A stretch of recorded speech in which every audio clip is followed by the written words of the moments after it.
and we won in a landslide, so they obviously lost their power. I mean, it's impossible to imagine that when you get 97% negative stories, purposely negative stories, even though you've done 97% positive things, that you could win an election in a landslide, winning all seven.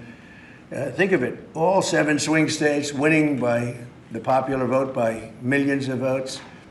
We had it fantastic. The best is your districts. Out of 3,000 districts, I guess we won 3,500. We won 2,750, and they won 500. And that's, to me, the best of all. And we had tremendous in every way, the election. And it's hard to believe you can do that when you have a corrupt media. But many of you are corrupt, and it's nothing we can do about it. But we keep winning, and we're going to keep winning. And this whole story on crime is incredible that the Democrats wouldn't be with us. So the mayor of Chicago, I watched him this morning, he said, Trump doesn't know what he's talking about. He only apprehended 9 people. Well, number one, that's false. It's thousands. We'll get into that. But more importantly than anything, we took guns away. We have some of the worst career professionals out of the country already. They've been taken out of the country, and some are in solid confinement because these were killers. We arrested some very bad people. And in the last 11 days, again, I hate to say it because it sounds so ridiculous, but in the last 11 days, we've had no murders.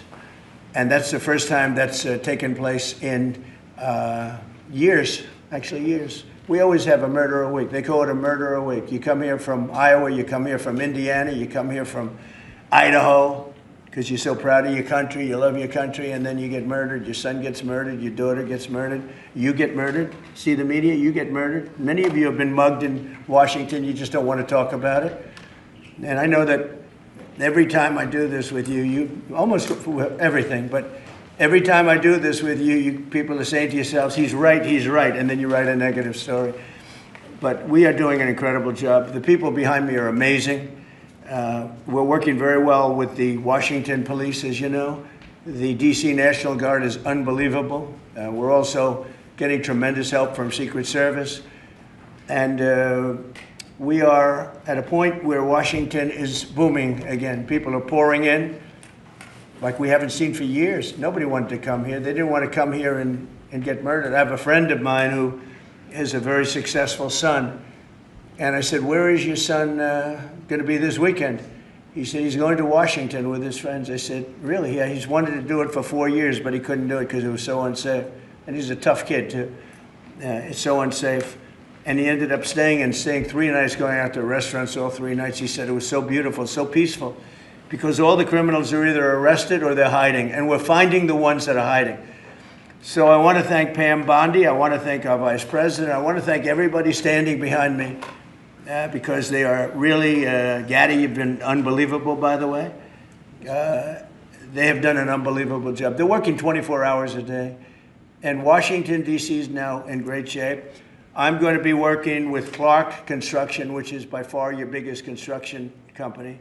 And we're going to also beautify Washington. We're going to rip down the broken medians, fix them. We're going to put asphalt on the roads. We're not ripping them apart like these stupid people do. They rip a road. They rip a road down to the dirt, and then they spend 5 years in building the new one, and then it starts settling. You know, the whole thing is so crazy. And they'll spend hundreds of millions of dollars on a road. I'll spend about $2, and it'll look better. So we're going to be replacing medians. We're going to be replacing much of the asphalt in the road, which in the city, which is in bad shape. We have great stripers. We have great contractors. But we have to let them do the thing. The Congress has said that they'll give us whatever money is needed to fix up the Capitol. This is the Capitol. And we're not going to spend a lot. It's going to go fast. And it will be spotless. And we want it spotless for the World Cup and for the Olympics. You saw the World Cup was here the other day. And come to think of it, there's your trophy for the World Cup. In fact, it's solid gold. That's actually solid gold. So heavy that some of the people in this room wouldn't be able to lift it up. I think what I'm going to do is place it right above the angel, right over there. That's solid gold, too. We're going to put it right up there. Look at that.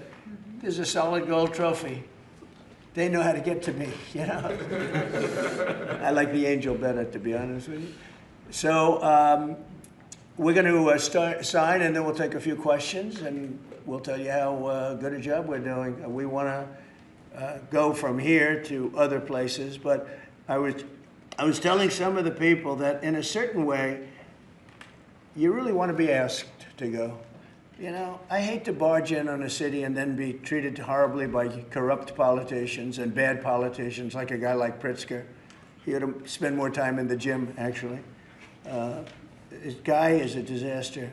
Gavin Newsom's a disaster. When we went, we saved Los Angeles. You wouldn't have been able to have the Olympics in Los Angeles. You're barely able to have it now. They did lose 25,000 houses to a fire that should have never occurred because they didn't let the water come down from the Pacific Northwest, which you guys don't want to write about. I had to break into the water supply to let the water down. And even now, we want more. We can have much more. It's less than half of what should be coming in. I don't know, they have a political thing about it. It's like the craziest thing I've ever seen. But I don't like going to a town, a city, place, a state, and then be criticized by some corrupt or incompetent governor where crime is rampant. Like, take a look at D.C. Crime was rampant. It was at the all-time worst. It got really bad during the Biden 4 years. And then I have a mayor stand up and say how crime has reached a 30-year low. 30-year low. People are being killed left and right. And it's not a 30-year low. Think of it. So for 11 days, there's been no murders. The record goes back years where that's happened. They haven't seen that happen in years. And then people stand up, and instead of thanking us, which they should do, and she's not that bad. She's better than most. But, you know, you have people, I watched in Illinois, Chicago, Illinois is a disaster. I have property there. It's a disaster what's going on in Chicago. And you get Pritzker, he's violating our rights.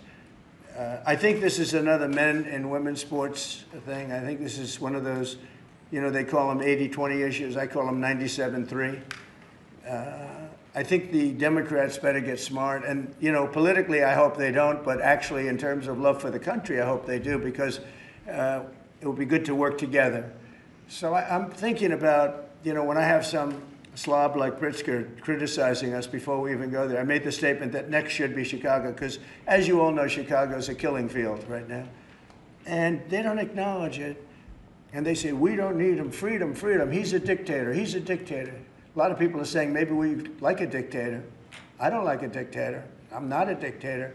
I'm a man with great common sense, and I'm a smart person. And when I see what's happening to our cities, and then you send in troops, instead of being praised, they're saying you're trying to take over the republic. These people are sick.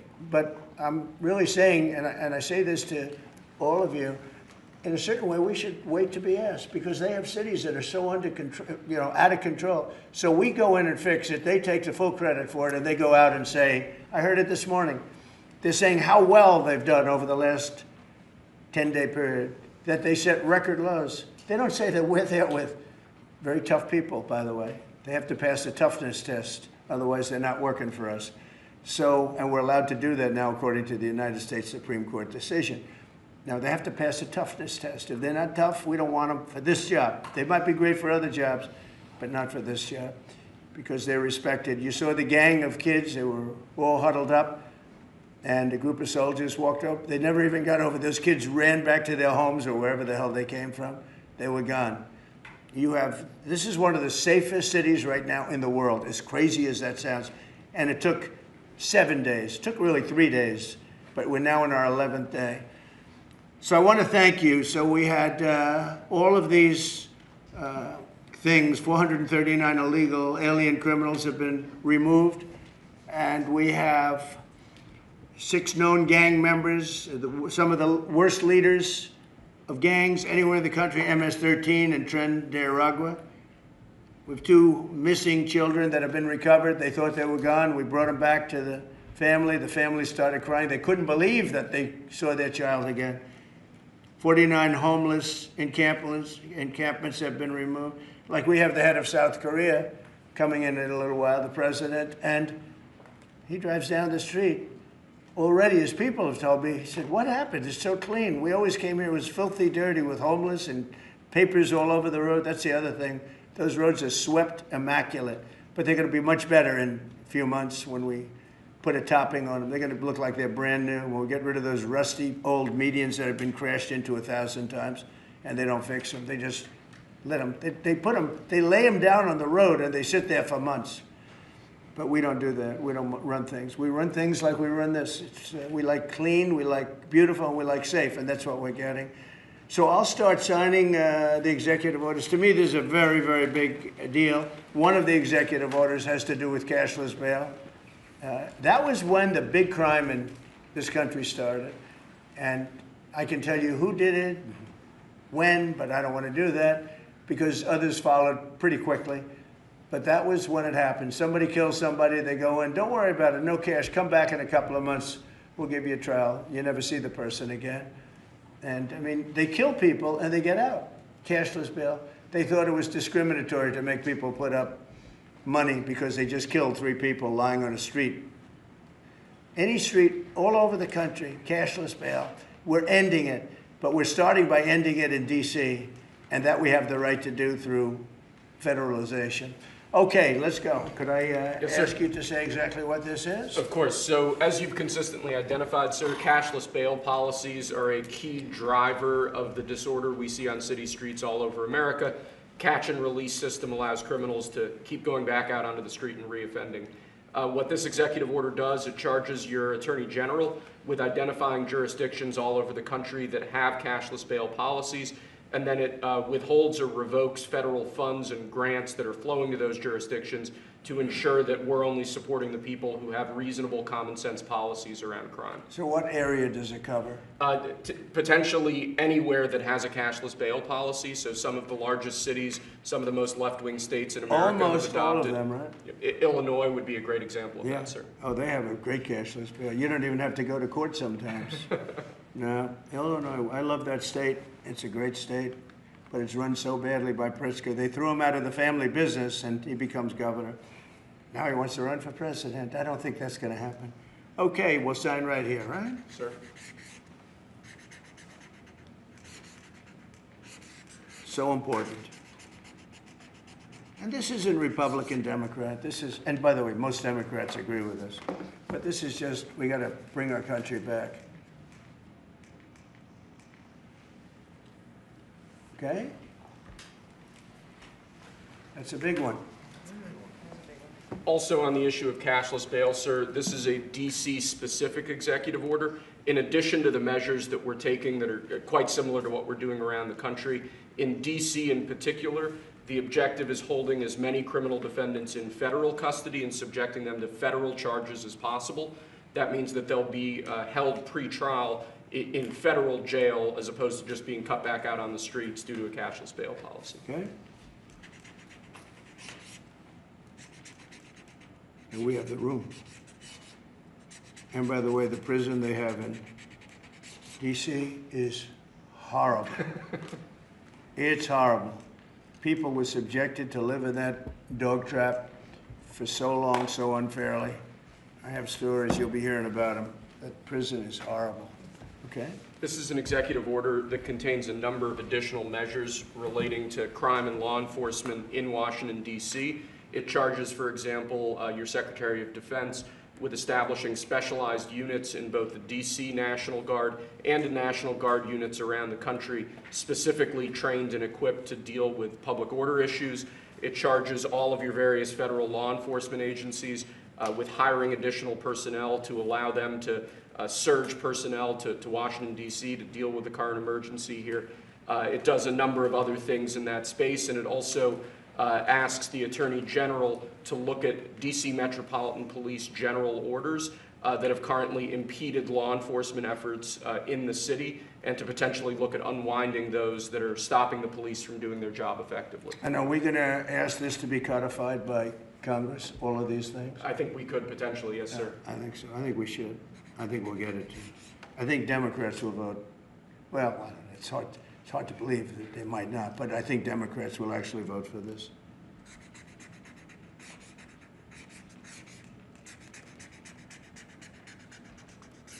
There's no auto pen that can do that, right? Look at that, Pam. Is that a good signature?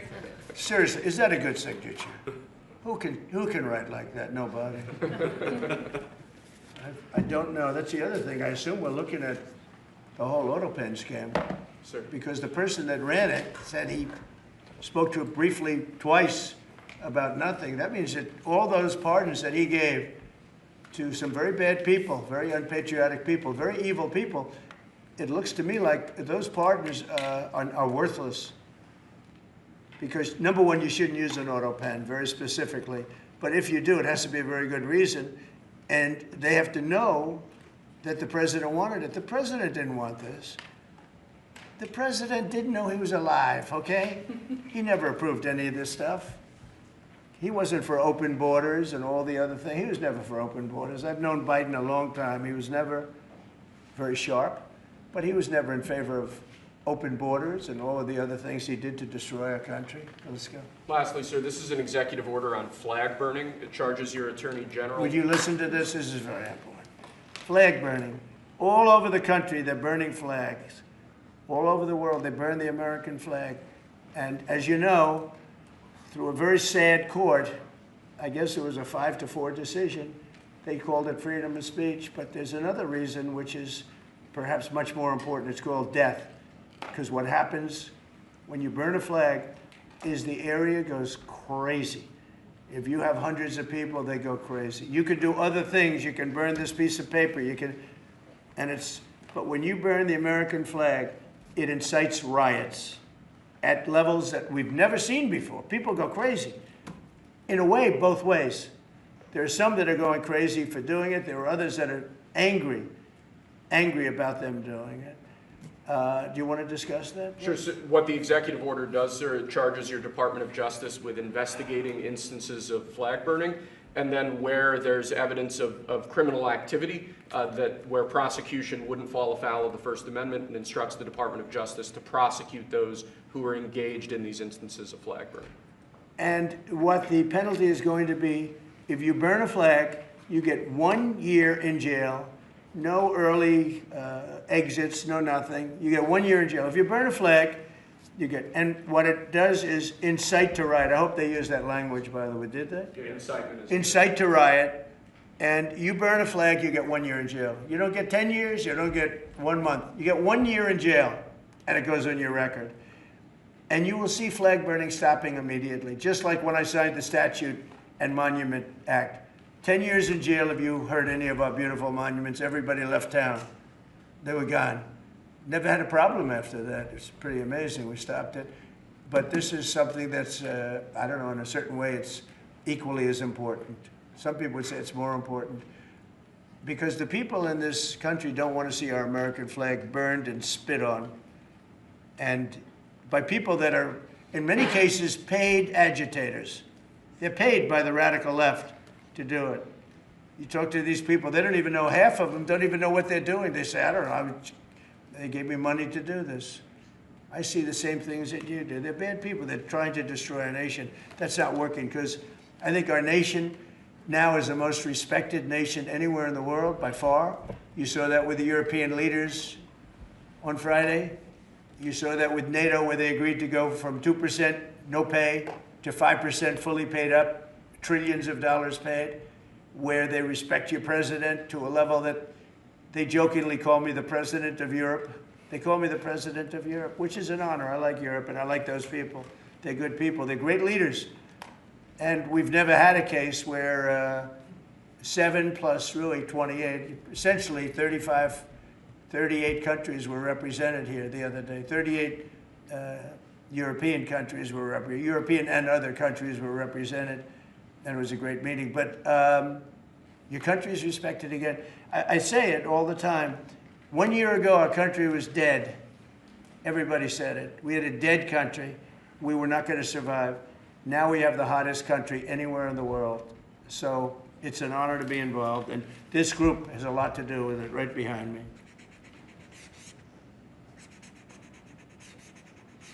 Does anybody behind me have anything? Pam, would you like to say something?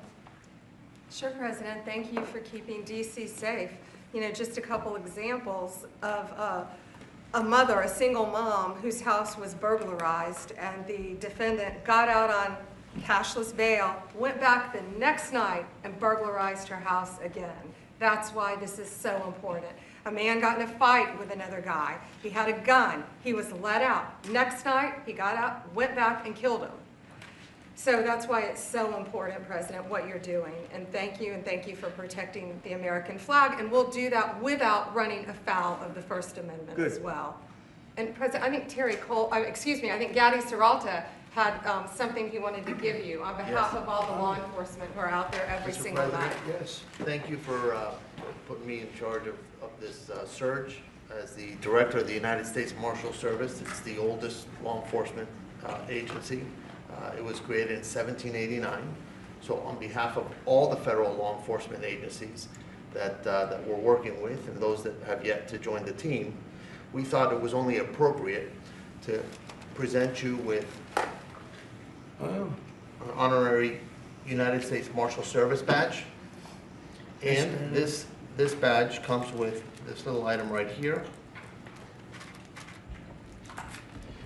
which is a handcuff key, Mr. President, because you continue through your policies and your efforts with your staff to unhandcuff law enforcement officers all over this nation. And I can tell you personally that they thank you for that. Thank you. That's beautiful. You can continue unhandcuffing law enforcement. That's a very great honor. I'll save that and put it someplace up, which is important. Thank you very much, Gary. I appreciate it. Thank you very much. Really nice. Thank you. That's very nice. Thank you. Well, we love those people. They're brave and they love our country and they don't want to see it. Do you know how many people volunteered for this job? And before I ask the VP to say a few words, because he feels very strongly about it, I think it's very important, Pam, that when we do this, that a state they come and ask us. I mean, I see Pritzker saying, we don't want them. In the meantime, his city is being shot to hell. And they do that politically. And they probably do want it. If we didn't go to Los Angeles, you would literally have had to call off the Olympics. It was so bad. And the sheriff and the law enforcement people, but the sheriff said, and he came out very strongly, he said, if we didn't have these people, we were not able to control it. Now, 4 days later, after we had it totally under control, we did that quickly. He changed his tune a little bit. Well, I think we could have done it, you know. They were dead. If we didn't send in the troops, Los Angeles was dead, the Olympics was gone, the World Cup was gone, everything was gone. We did a great job. And Newsom, he's an incompetent governor. But I think people should want us to be there because otherwise all they'll do is complain as we do our job. So we'll have to think about that, okay? We go in, like in Washington, we go in and the people that are here that have been doing, I don't want to say terrible because she happens, you know, she's a nice woman, yes. I don't care about if she's nice, you know, I really don't care. I want her to do, I'd rather have her be horrible, but do the job. But we come into Washington and we have the 11 best days they've had here in 2 centuries. I mean, they've never seen anything like it. Let's go 2 decades. In over 20 years, they haven't seen anything like what happened. And now they're out there saying, we don't have crime in Washington. Well, that's true. For 11 days, you don't have crime. But before that, everybody was getting hit and mugged, and you people could not walk to your office without security. That's how unsafe it was. So I think we should really let them have their city, let their city go to hell, and when they come and beg us to help. The only problem is we want to save it for the people, because the people want us there. The people here, 95% of the people here want us. The real people, not the people you find on, I don't know where you find these people. You have one person that has a broken nose, where'd you get it? Well, I was mugged, good. Do you want to see Trump here with, no, I don't want. The woman has a broken nose. She got mugged. But she's saying she doesn't want any protection. It's all made up fake news. It's just fake news. I don't know where you find these people. Anyway, would you say a couple of words, please? And then I'm going to ask JD to say something. You have done an unbelievable job in a short period of time. Thank you, Mr. President. Highly recommended by you know who, right? Yes, sir. You want to say his name? Mr. Youngkin, Governor right. Youngkin. Yes, sir. We stole you from Governor He called Youngkin. me. That's right. He called me. Glenn Youngkin called, and he said, "I have somebody who's really fantastic." And based on that recommendation, here you are, and you've done a fantastic job. I appreciate it. Thank you, Mr. President. Thank you. Go ahead. The men and women of the Metropolitan Police Department are back. they enjoy doing their job again. They feel the ability to go out and be law enforcement officers. They feel that they're connected to their communities again. They are making a difference. Thanks to you, Mr. President, and our federal task force, you are making D.C. safe once again. Thank you, sir. It's going to get better and better. Well, can't get no crime. 89%. I said, really? Who are the 11%? Okay, there's no crime. JD, please. Yes, sir. Well, thanks, Mr. President. Thanks to the incredible team here. You know, I want to echo something the President said, where you say there haven't been murders in a couple of weeks in D.C., and it doesn't sound good, but then you talk to local law enforcement, and I didn't realize this, that this town averaged one murder every other day for the last 20, 30 years, which means that in 2 short weeks, the President and the team have saved 6 or 7 lives, people who would have been killed on the streets of D.C., who are now living, breathing, spending time with their families, because the President had the willpower to say, no more. We're not going to give the streets of D.C. over to vagrants and robbers and murderers. And the last point I want to make, sir, to your point about we want people to welcome us, to ask us, because look at Governor Pritzker in Illinois, or Governor Newsom in Los Angeles, or Governor Moore in Maryland. They are angrier about the fact that the President of the United States is offering to help them get their crime under control than they are about the fact that murderers are running roughshod over their cities and have been for decades. Why are Democrat governors angrier about federal law enforcement helping clean up their streets than they are about the fact that those streets need to be cleaned up to begin with? It shows a real sickness in the head. And I agree with the President of the United States. I think most Democrats, rank and file, nobody likes crime. Republicans don't like crime. Democrats don't like crime. Independents don't like crime. Why are Democratic governors doing everything in their power to make crime easier to do in their cities? It doesn't make an ounce of sense to me. But, Mr. President, I appreciate you being willing to help, and I hope these governors take you up on the offer, because we should clean up all of America's streets. It's the right of every American to live in safety and comfort in their community. And we've got the people to do it. They're signing up like they've never signed up before. Our military, as you know, during the campaign, nobody was signing up. We were way short of their goal, we were understaffed. Nobody wanted to be in the military. Nobody wanted to be a policeman. Nobody wanted to be a fireman. They didn't want anything to do with the country. We had an incompetent, grossly incompetent president who, frankly, should not have been there. He should have never been there. The damage he did to this country is incalculable. I mean, just what he has done. So much of our effort are getting murderers and jailbirds and people out of this country who are drug dealers at the highest level. So much of the energy of people that he let in, it was an unforced error. But I don't think they think it's an error. But I don't believe he believed it. It was the radical lunatics that surrounded this guy at this desk, who are brilliant people, but with the wrong philosophy. There were some brilliant people, but they're evil people, and they're going to be brought down. They have to be brought down because they really hurt our country. But we're getting it back very quickly. And I'll tell you something, our country's now it's stronger. I think we're more respected than we've been respected in 100 years. It's a whole different ballgame. JD, could I ask you, Yes, sir. You gave a stat on murders here. What were the numbers? You said in a short period of time how many people were murdered? Local law enforcement told me, sir, that in the past 20 or 30 years, D.C. has averaged a murder every other day. That's, 200 murders a year, 150, 250, but about every other day a person has been killed on the streets of Washington, D.C. We've been doing this for 2 weeks. 0 people killed. That's real lives saved that the media and, frankly, the entire Democratic Party should be saying, thank you for saving lives, instead of attacking the President of the United States for doing so. You know, when a person, unfortunately, will probably happen at some point, when a person's murdered in D.C., it's going to be the biggest story maybe in history. Right? Yes, sir. Somebody was murdered in D.C. Trump is failing. No, we're not failing. We have a safe city. This is maybe the safest city in America right now. That's how good it is.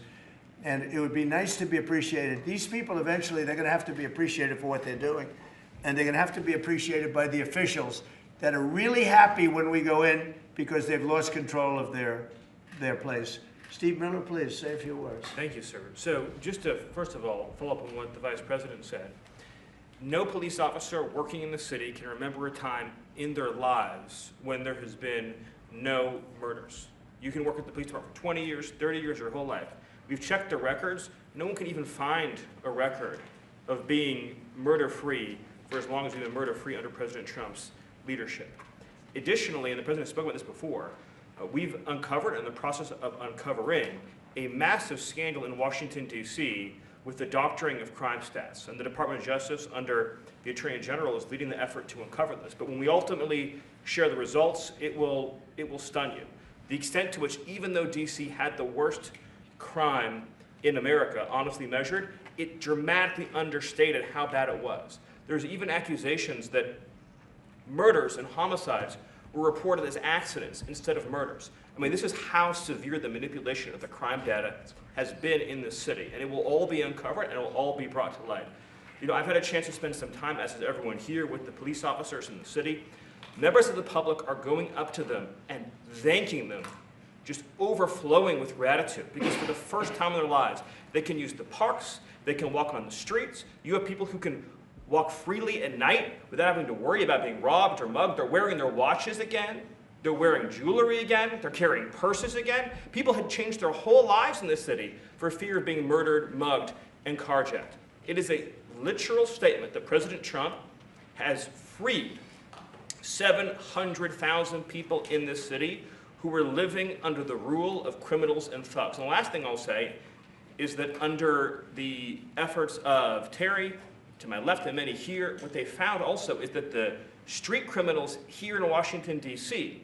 were doing business directly with the transnational criminal cartels, the foreign terrorist organizations. So not only was the city being run by these criminal thugs, but they were working with some of the most dangerous terrorist organizations on the planet to traffic weapons and drugs into this city. And what we are uncovering every day is shocking to us, and we look forward to sharing all the results with you. But President Trump, your leadership has uncovered some of the great public safety scandals of our life, and now because of you, people are safe and free for the first time ever in this city. Thank you very much, Steve. You know, in Los Angeles, Beverly Hills is, you know, a great place. I have a house there. I had a house there. I used to stay a lot of time, spend a lot of time there, and a great place. Do you know that I have friends, they leave their trunk open for their car because they don't want, they know they're going to be vandalized. They don't want the trunk ripped off in order for them to steal what's in the back. They leave the doors open so when they go in to steal the radio or whatever they take, that they don't rip off the door. They leave the doors totally open so the criminals, when they go and open the door, they don't have to break the windows and kill the car in order to steal whatever it is in the car that they're looking for. And that's at a level that nobody's ever seen before. Nobody lives like that. I have another friend, he has a garage, and in order to save his garage door, he leaves it open so that people can just walk into his garage, take whatever they want, and leave. But all the cars are, so many cars, I've been told this by many people, stars, big people, they leave their doors open so the doors aren't destroyed by these criminals. All over Los Angeles this is taking place. And you know that, I mean, you've heard that.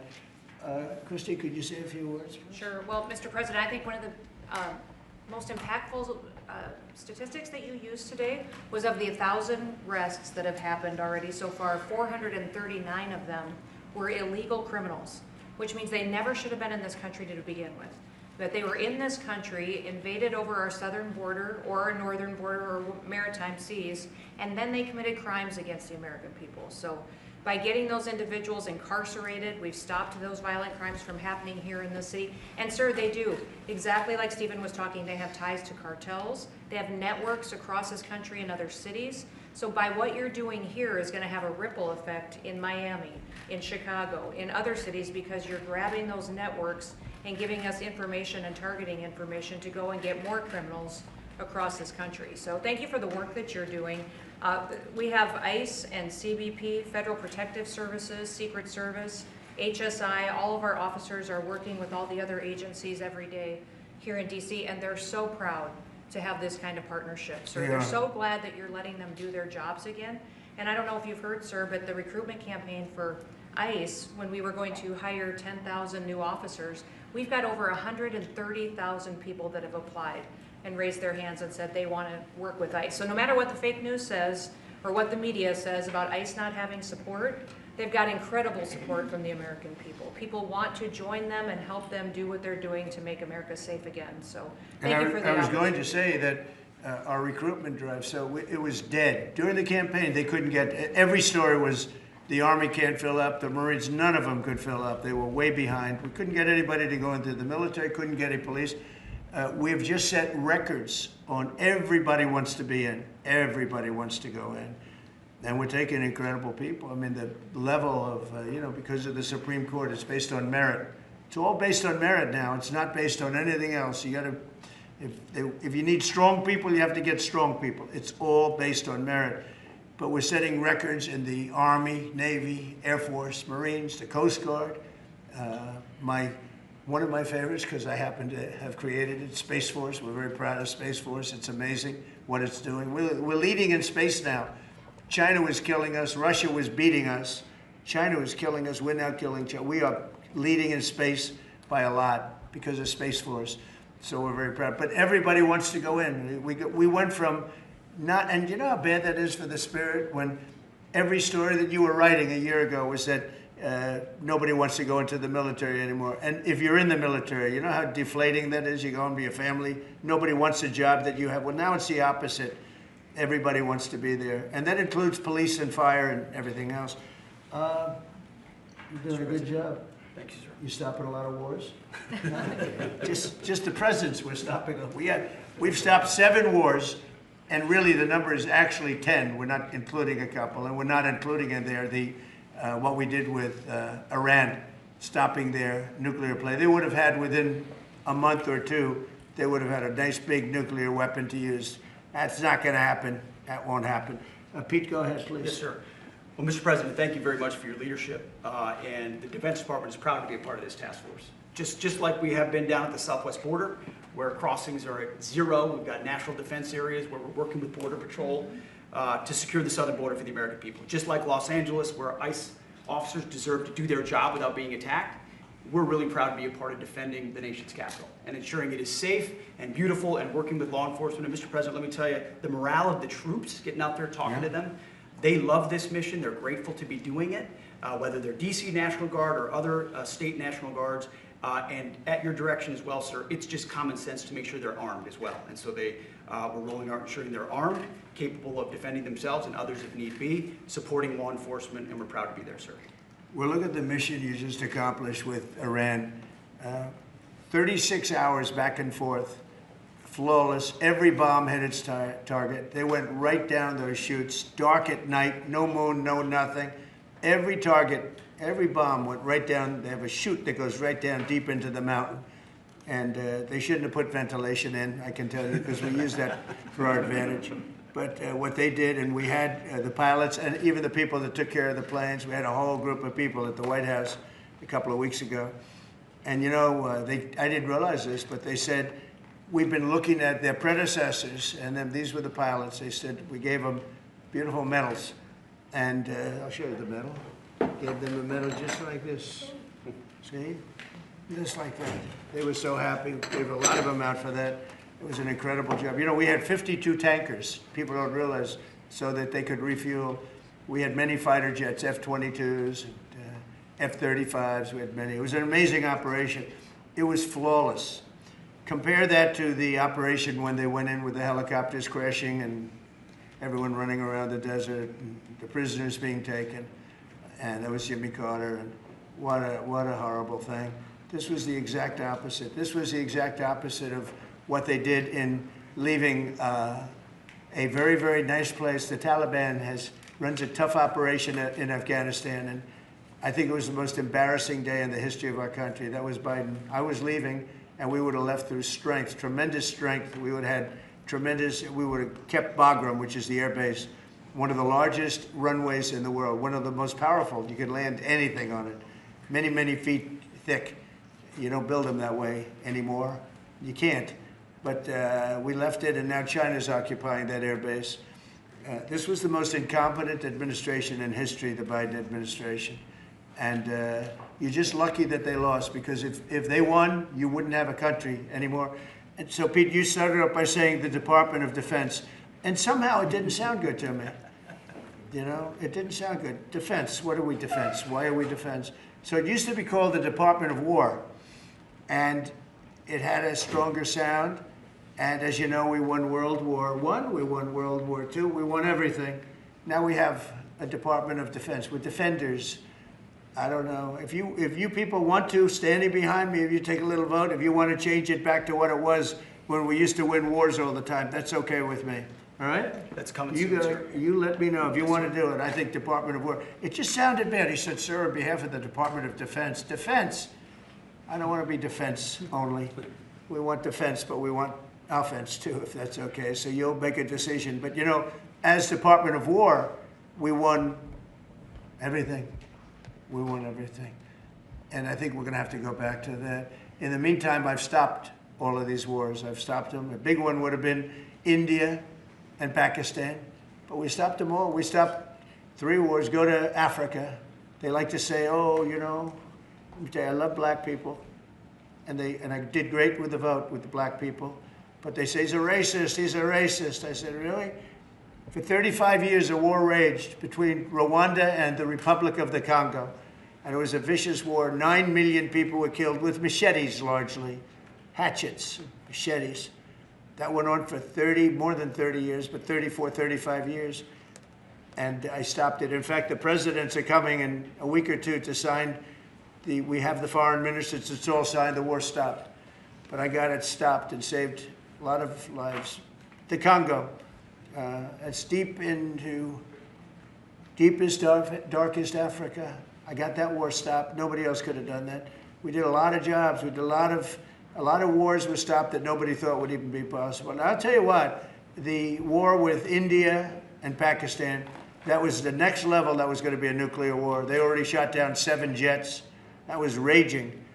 And I said, you guys want to do trade? We're not doing any trade. We're not doing anything with you if you keep fighting. You got 24 hours to settle it. They said, well, there's no more war going. And I used that on numerous occasions. Trade, I used I used whatever you had to use. But we got 7 of them stopped. And the one I thought would be easiest, frankly, was going to be Russia and Ukraine. But that turns out to be some big personality conflicts. It's one of those things. But we're going to get that stopped eventually. We're going to get that stopped too. 7,000 soldiers died last week. Think of that, 7,000. I usually say 5,000, but 7,221 soldiers died last week in the fight between Ukraine and Russia. And they're not our soldiers, but they're souls. They're living souls, and they leave their homes, and they wave to their parents, and their parents are so proud as they leave in a beautiful uniform, and a week later they get their head blown off by a drone. New form of military. It's a whole new form of fighting. So I would just like to thank the people that are behind me. Thank you very much. You've done a fantastic job. I appreciate it very much. We're doing a real job, and I'm so proud of D.C. I passed it 2 days ago, and all the garbage is off the streets. It's terrible.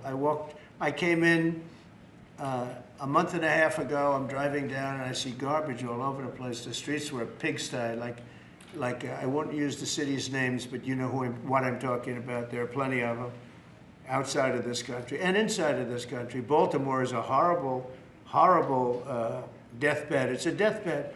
I know Governor Moore said, oh, he wants to take a walk with me. He meant it in a derogatory tone. I said, no, I'm the President of the United States. Clean up your crime and I'll walk with you. But it's tremendous crime. But he was trying to be derogatory. He doesn't have what it takes. But he's trying to be derogatory. And I met him at the Army-Navy game. They said, oh, there's Governor Moore. He'd love to see you. He came over to me. He hugged me, shook my hand. You were there. He said, sir, you're the greatest president of my lifetime. I said, well, it's really nice that you say that. I'd love you to say it publicly, but I don't think you can do that, so it's okay. But no, sir, you're doing a fantastic job. I want to just shake your hand. Thank you very much, Governor. That was it. And then every time I see him on television, he's knocking the hell out of me. So, but that's all right. That's called politics. But Governor Moore's he's doing a bad job.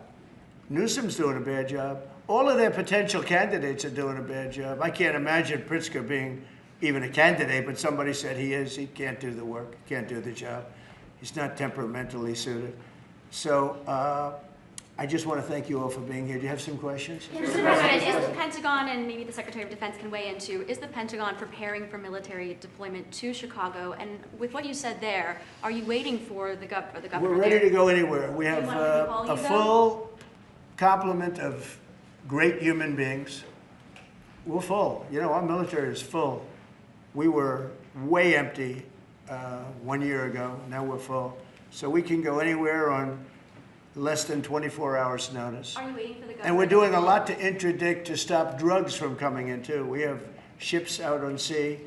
You know, we have nobody coming through our border anymore. Nobody. Doesn't that feel good to know that you don't have prisoners coming in and, you know, killers, murderers? We had 11,888 murderers come in, led in by the Biden administration.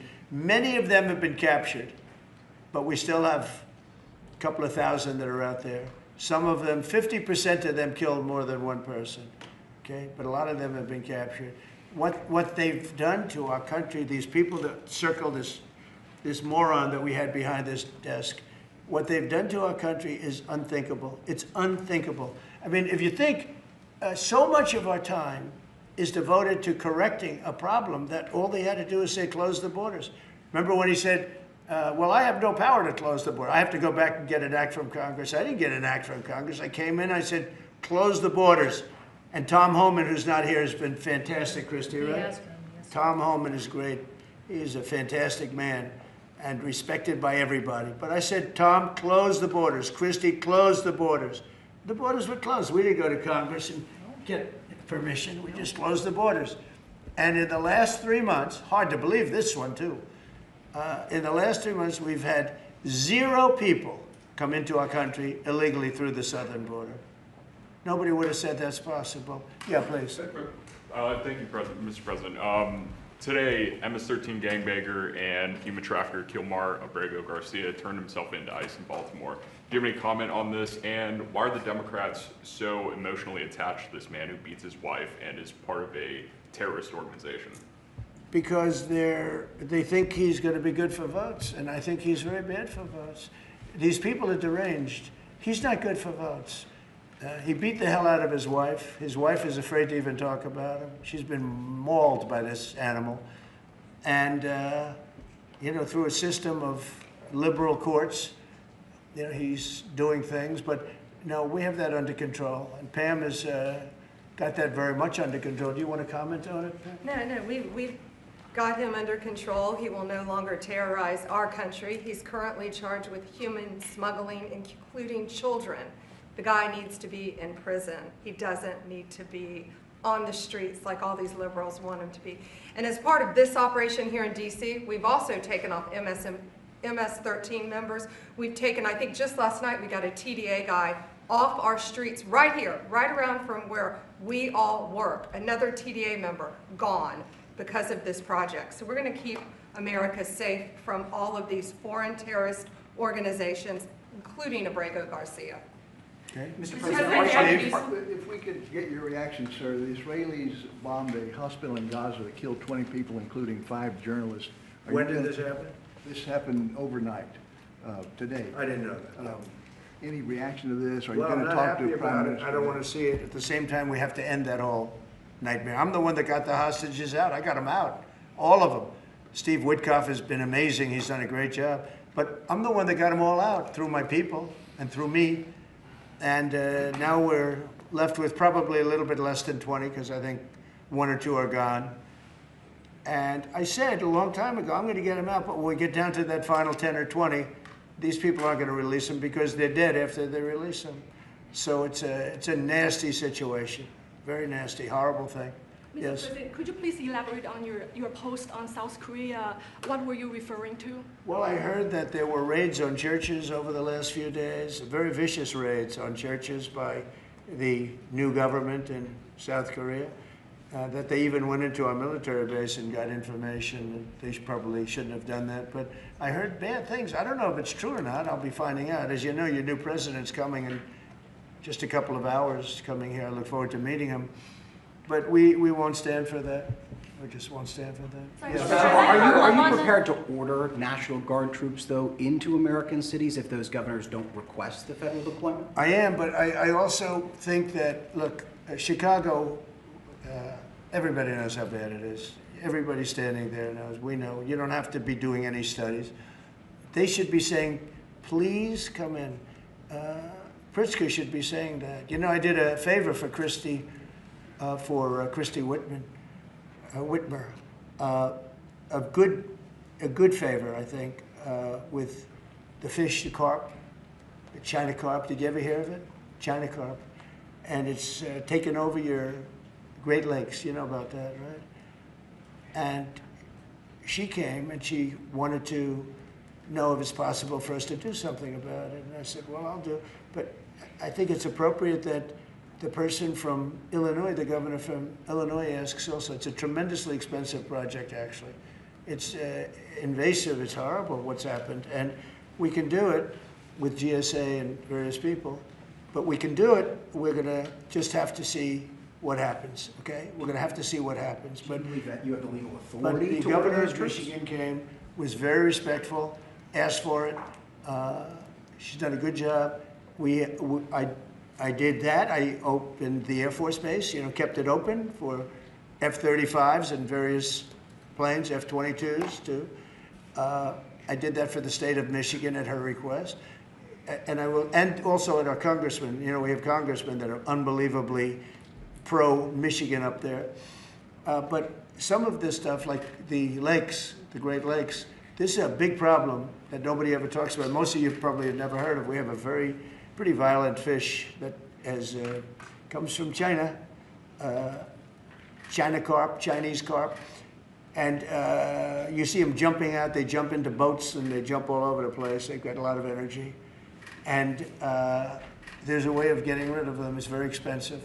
And I didn't get a request from the governor of Illinois, is affected maybe more than anybody else, right?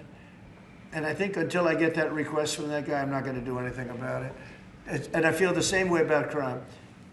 We go in, we will solve Chicago within 1 week, maybe less, but within 1 week, we will have no crime in Chicago, just like we have no crime in D.C. But, you know, I don't like to go in and do it and then have somebody stand up and say what a great job he's doing on crime. And we don't want the military in our state. We don't want the military. Do you understand? Do you understand that? Yeah, these governors will say So I don't know. there was no We're going to emergency have a little response. meeting, I think. You know, I feel like we go in and we do it, like here. To a lesser extent with the mayor. She hasn't been terrible, but she hasn't been, you know, exactly saying, oh, great.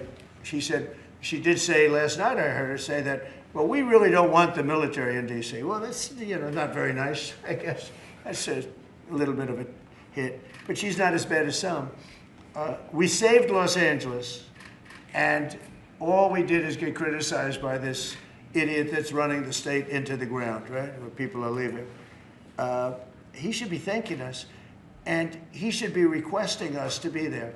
And the governor of Illinois should be. Chicago's a disaster. And the governor of Illinois should say, President, would you do us the honor of cleaning up our city? We need help. They need help. They need help. So are you But waiting without for that request, do you think you have the We authority? may wait. We may or may not. We may just go in and do it, which is probably what we should do. The problem is, it's not nice when you go in and do it and somebody else is standing there saying, as we give great results, say, we don't want the military. They need help badly. Chicago desperately needs help. Just look at the crime statistics. Look at the statistics that JD said about, even I didn't know it was that bad. That's terrible. But all I know is we're being celebrated because we went an entire week. Now it's 11 days. We went an entire week without a murder. And I said, boy, that sounds terrible. I didn't know how to, I actually made a speech. I didn't know how to say it because it's a great number. It's a great thing. But it sounds so bad. I mean, supposing you're from a foreign country, which is properly run, and they don't have murders and things, right, so much, or in some cases virtually at all. And you have somebody saying, I'm proud to announce that nobody was murdered in the capital of the United States this week. It sounds terrible. But Mr. President, What about Gavin New York? Newsom, you mentioned Gavin Newsom on crime. Gavin Newsom, yes. Is there a federal mechanism you're hoping to use to fight back against his redistricting constitutional amendment, or is that Well, I think California? I'm going to be filing a lawsuit pretty soon, and I think we're going to be very successful in it. We're going to be filing it through the Department of Justice. That's going to happen. And we're also going to be filing a lawsuit on blue slipping. You know, blue slips make it impossible for me as president to appoint a judge or a U.S. attorney because they have a gentleman's agreement. It's nothing memorialized. It's a gentleman's agreement that's about 100 years old, where if you have a president like a Republican and if you have a Democrat senator, that senator can stop you from appointing a judge or a U.S. attorney. In particular, those are the two, I guess anything, but those are the two that are very important. So we have numerous states where we have unbelievable people. Now, Jay Clayton was just approved in the Southern District, but he was so good. He was a top student, top schools, top everything, went to Sullivan and Cromwell, became the head of Sullivan and Cromwell, came down here, was Securities and Exchange Commission, ran it for 4 years during my term, like impeccably, beautiful job. He did an incredible job. And we went to court, and the judges, Democrat judges, voted that he could. That's the only way you get by it. But generally speaking, you can't do that because you'll have judges from the other party. So Jay Clayton just got approved, and he's in, but he didn't get approved by the senators. He got approved by the court system in New York, which was a great thing. And I had a big victory in New York, I might add. I saved myself $500 million with a fake, corrupt attorney general, a really corrupt person with a corrupt judge who was disgraceful, and they're being mauled right now by everybody. It's so corrupt, and it kept business out of New York, stuff like that. But the appellate division vacated all of that stuff that you read about, and we're going to do a big number on that whole thing. You can't have a corrupt court system. You can't have that. You have to have borders, and you have to have a free press. Otherwise, you don't have a country. But you'll be hearing about the blue slipping, because if you have not, you don't need two senators. You just need one Democrat senator with a Republican. The only person that I can get approved are Democrats, or maybe weak Republicans, but we don't want that. But the only person I will be able to get approved in any of those states where you have a Democrat I can't get a U.S. attorney. I can only get a Democrat U.S. attorney. And this is based on an old custom. It's not based on law, and I think it's unconstitutional, and I'll probably be filing a suit on that pretty soon. Yeah, please. During the campaign, you called Kamala Harris a communist, but the Biden-Harris administration, they never called for nationalizing a private company with the federal government like you're proposing with Intel.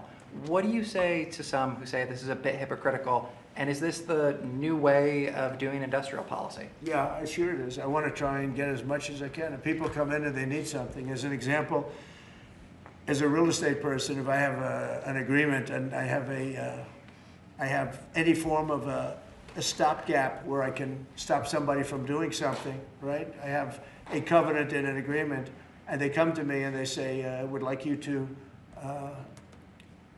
something, but you have us restricted. If I do that, they usually have to pay. Now, in the case of Intel, it was interesting, but I hope I'm going to have many more cases like it. Intel came in. I met with the gentleman. I had a lot of respect for him. He came in under a little bit of a cloud. I liked his story. I thought he was good. I think he really means to do a good job with Intel. I said, I'd like to ask whether or not you'd give, you know, because the story, a lot of people said I invested in Intel. I didn't invest, but I invest my heart in it and my soul because I want the country to be strong. But I said, I'd like you to give 10% of Intel to the United States of America. Not to me, to the United States of America. And I said, if you have them as a partner, you have the United States as a partner, I think that would be a very good thing for Intel. And he thought about it, a little bit different, and he said, I like that idea very much. We have a deal. And I just made $10 billion or $11 billion for the United States of America. And yeah, there will be other cases. If I have that opportunity again, I would do that. And then, you know, you do have stupid people say, oh, that's a shame. It's not a shame. It's called business. If somebody's willing to give you 10% of a company and you're not paying for it. And I will tell you, with a company like Intel, as you know, it's had difficulty.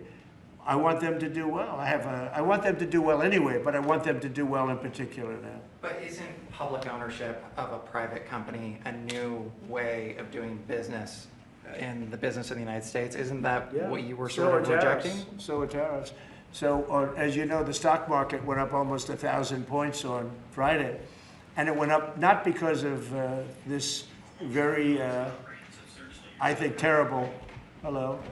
Who's that? Who is that back there? All right, get out of the room. It went up because of something much different. It went up because it was announced, CBO announced the numbers, and as you know, they gave no credit to tariffs.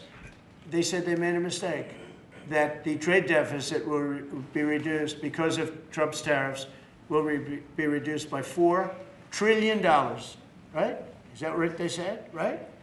They said $4 trillion, and the market went up like a rocket ship because the tariffs are good. Well, tariffs aren't that usual. If the 7 wars I stopped, 4 of them were because of the fact that I had tariffs and trade. And I was able to say, well, if you do this, if you go fight, and if you want to kill everybody, that's okay, but I'm going to charge you each 100% tariff when you trade with us. You know what? They all gave up. I stopped 7 wars. Numerous of them was because of tariffs. So, you know, you never knew the word tariff. It didn't exist really, essentially, in this country until actually in the 1870s up till 1913 it existed. And we were the richest country. We were richer then, proportionately, than at any time in the history of our country. And then, stupidly, in 1913, they said, let's go to the income tax way of life. Let the people pay instead of foreign countries. No. We're taking in trillions of dollars in tariffs, and we're stopping wars because of tariffs. So that's not so normal either.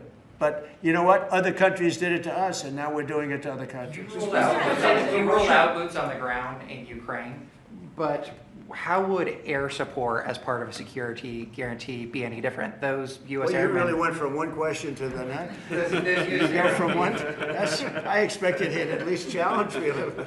Now we're talking about boots on the ground. But U.S. air assets over the skies of Ukraine as part of a security guarantee, wouldn't those U.S. airmen also be in danger? Well, you don't know what security guarantee is because we haven't even discussed the specifics of it, and we'll see. Number one, Europe is going to give them significant security guarantees, and they should because they're right there. But we'll be involved from the standpoint of backup. We're going to help them. And I think if we get a deal, and I think we will, but if we get a deal, they're not going to, I don't believe you're going to have much of a problem. But we'll back it up because I want to stop seeing people being killed. You know, when Biden was here, he gave $350 billion. You know this from covering business. $350 billion to Ukraine. I said that Zelensky's the greatest salesman I think I've ever met, better than P.T. Barnum, because he'd come to the country, he'd walk out with $50 billion every time. He actually came here once, he walked out with $100 billion. We're up to $350 billion. I got $1 trillion worth of rare earth that we have from the country because I felt badly for our taxpayer. But I did something else at the NATO meeting. They are wealthy countries, but they weren't paying. And we don't pay any money to Ukraine anymore. Do you know that? In fact, it's the opposite. They request through NATO, we deal with NATO. We don't deal really with Ukraine. NATO requests missiles. They want Patriots. They want missiles. We give the missiles to NATO. NATO pays us in full and does what they want. I mean, I think they give them mostly to, they can do other things with them too because we're dealing with NATO. We pay no money to Ukraine. We gave $350 billion to Ukraine. You know, if we didn't give that kind of money, and I was the one that gave the javelins, if you remember. I gave the javelins. They were very effective. They say Obama gave sheets and Trump gave javelins. They were very effective with those tanks right at the beginning. But you would have never had a war if I were president.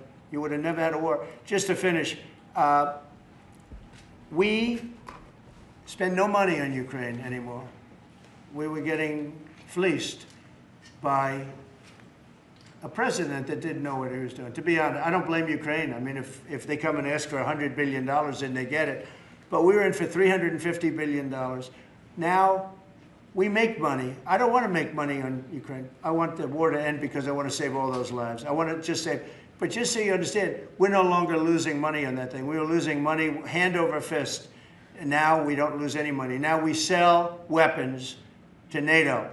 Because NATO agreed, because of me, to go to 5%. They had 2% and didn't pay. Now they have 5% and they're all paid up. So they have trillions of dollars and they give us that money. But I really want the war to end, and we're going to get it ended. Mr. President, it's been 1 week since the historic summit here with Ukrainian President Zelensky. European leaders all met here with you at the White House. You said you wanted to get this done bilateral as soon as possible. Have you spoken to Putin since last Monday? Yeah, I have. What is your conversation? Or can you share? Every conversation I have with him is a good conversation, and then unfortunately a bomb is loaded up into Kiev or someplace, and then I get very angry about it. I think we're going to get the war done. It's tough. I thought that would be, of the 7 that I settled, I thought that would be the easiest of the group. See, you never know what's going to happen. You know, war, strange things happen in war. The fact that he went to Alaska, our country, I think was a big statement that he wants to get it done. That was not easy for him to go to Alaska, you know, for him to come here. But the fact that he showed up on a very successful day, it was a very successful day for other things. Because, you know, we're also talking about missiles, nuclear. We're talking about a lot of different things. We're talking about limiting nuclear weapons. We'll get China into that. We have the most. Russia has the second most, and China has third, but China is way behind, but they'll catch us in 5 years. We would like to denuclearize. It's too much power, and we talked about that also. That's part of it, but we have to get the war over with. On Baltimore, sir. Thank you. On Baltimore, you said that you are going to have to reconsider bridge funding. Is that contingent on Westmore cleaning up the streets? No, we were very generous to him on a bridge. You know, a boat ran into a bridge and the bridge came down like I've never seen anything. The boat was just, it just shows you the mass of that boat, the power of that boat. You know, people were up on that bridge, painters, they were painting the bridge and they were watching it happen and they thought they were very safe. They all died. They were painting the bridge, can you imagine? And they watched the boat, the engines were off and they watched the boat and the power of that boat, the mass of that boat went right through that steel just like it was nothing. It's amazing. It's called mass. Mass is a big deal. But the mass of that boat, those people all died. But they thought they were totally safe. 2 of them were eating their lunch. They were, you know, whatever. They were watching it. They could have gotten off. Somebody did a very good job. A police officer called in and said, close the bridge. And he did it with power. Get everybody off the bridge, close that. That guy should get a medal because he stopped the bridge. A lot of people would have died. A lot more people would have died. The ones that died were the workers on the bridge. And they were just, they thought there was no danger because, you know, it's a big steel bridge. And it came down like toothpicks. It was incredible to watch that. It was just, and they died. They all died. But that police officer, again, the police do a great job. The police officer did an amazing job. And I heard the tapes. He was saying, get everybody off. Most people wouldn't have said that. You know, when you see a thing like that, you assume it's going to, you know, tap the bridge and it's going to be rebuffed. The thing just came down. I've never seen anything like it. So he did a good job. In fact, I think we should get him in for a medal. The man that gave the warning, I listened to him. Everybody get off screaming. Everybody off. He had the sense to realize that this could be a catastrophe as opposed to a ship that, because the engines weren't working, it was just floating. It's an amazing thing that a thing floating like that with no power just knocked it right down like it was nothing. So Let's do that. Let's give him a medal. I've been thinking about it. Mr. President, do you plan to investigate Chris Christie? Say it what? Do you plan to investigate Chris Christie? Look, Chris is a slob. Everybody knows it. I know Chris better than anybody in the room. I always felt he was guilty. But what he did is he took the George Washington Bridge, which is very serious. He closed down the George Washington Bridge. And you had medical people, you had ambulances caught up. This thing was closed down. And obviously he knew about it. But he blamed the young lady that worked for him and another person, and they got into a lot of trouble. She ultimately was, I don't know, exonerated, but she got out of it a little bit. But but she went through hell. She was a young mother, nice person. I knew her a little bit. And another man went to jail, and Chris got off. And so when I listen to Chris speak his hate, I say, oh, what about the George Washington Bridge? You know, tell me about the George Washington Bridge. He blamed other people, but he knew all about it. So no, I don't know if they want to look at it. It's not for me. If they want to look at it, they can. You could ask Pam. I think we have other things to do, but I always thought he got away with murder. Mr. President, do you plan to make an endorsement in the Texas Senate race between Ken Paxton and John Cornyn? Well, I'll make up my mind. I like them both. The worst situation I have is when I have two people that I get along with well. I hate it. And they all want the endorsement. You know, I'm almost 100% of the people I endorse win. It's a great honor. And I got, as you know, I got the largest vote in the history of Texas by far. Nobody's ever gotten more votes in the last election. I think in all the elections, the 3 elections, but they like me in Texas. So people are waiting for me, but I'd rather not comment on it right now. I like both guys. They're both friends of mine, and they're both good and very different. There's some talk among congressional Republicans about another reconciliation bill. Where do you fall on that, and what would you like to prioritize? Well, I don't want to do cutting. I want to save all the different things. I'm going to cut things that are unnecessary, but the one thing I said, and I gave my word, we're not going to hurt anybody on Medicaid, Medicare, or Social Security. And in fact, we're doing great on Social Security. We found 300,000 illegals on Social Security. We got them out. And, you know, things like that make Social Security very, very strong.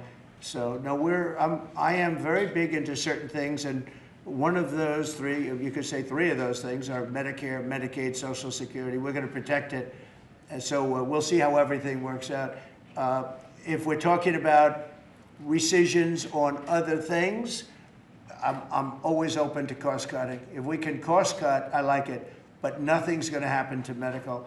We have something coming up, favored nations, where I'm going to be reducing drug prices by 1,500% where a pill that sells in Germany for $10 costs $150 here because of the bad price. And I was all set to do it, and then we had the COVID come up, and I had to focus on that because we had the greatest economy in history my first term.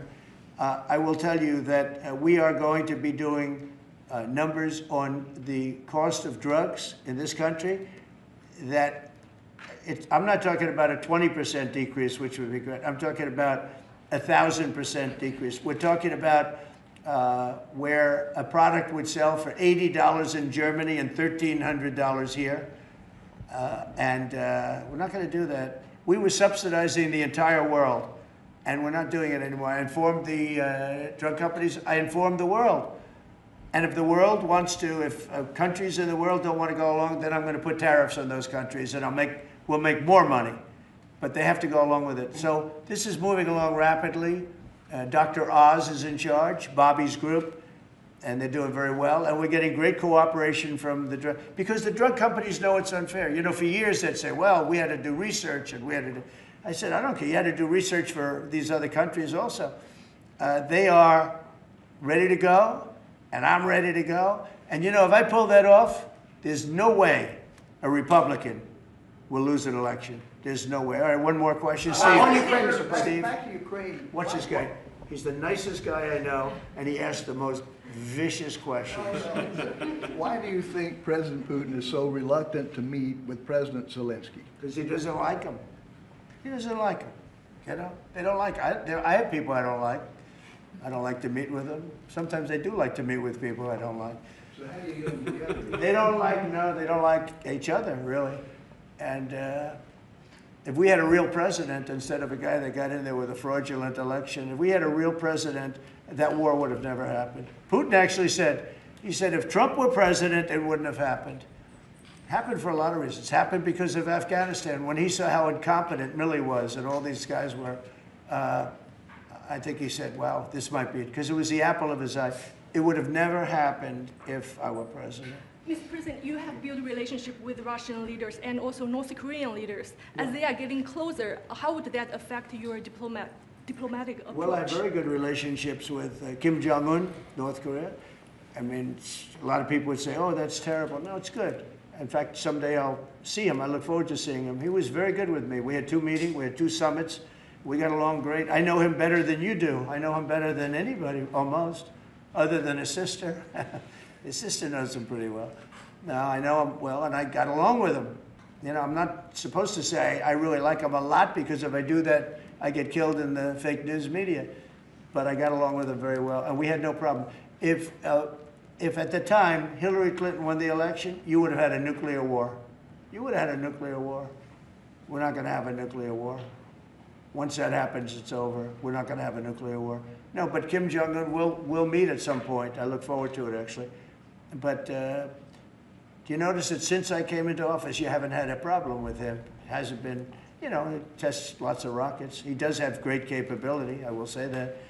But I think a lot of good things are happening for our country, a lot of really good things. And the thing we're here today to talk about is crime, and specifically in D.C. I am so proud of what these people, every one of them, what they've done in D.C., because to literally stop crime on a button. I'd walk down that street right now. If I were, friends of mine are going out to dinner now. They haven't gone out to dinner in 4 years. They were afraid, they were petrified.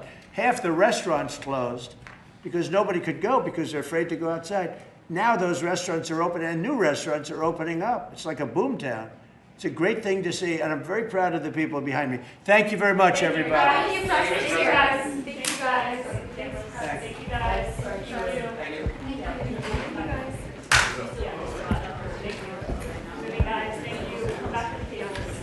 Yeah, we'll come back for cables. If you guys just want to take cameras. Back for the cables, just take your cameras out now. Come here.